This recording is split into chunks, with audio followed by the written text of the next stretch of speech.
มใจน้องคนเครื่องไฟรับจ้างเดินทางรับงานที่จ้างใกล้ไกล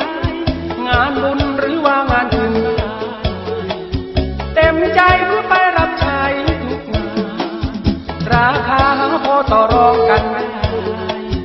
บางรายก็มาเรียกใช้ไว้หาเหตุเพราะเป็นดีเจชาวบ้านชื่นบานเมื่อท่านได้ฟังเพลง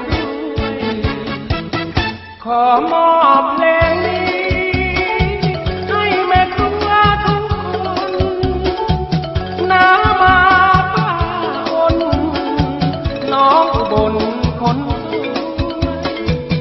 ฝีมือแกงป่าของน้าสำรวยลูกสาวก็สวยแกงอร่อยถูกใจ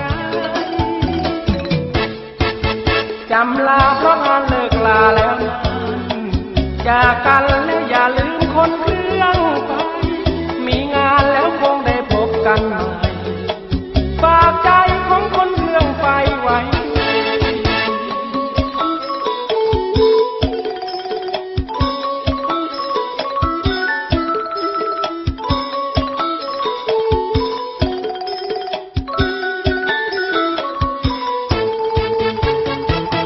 ขอมอบเพลงนี้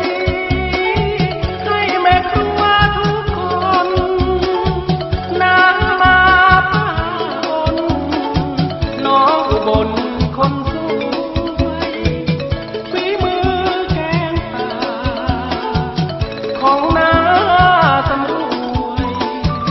ลูกสาวก็สวยแกงอร่อยถูกใจ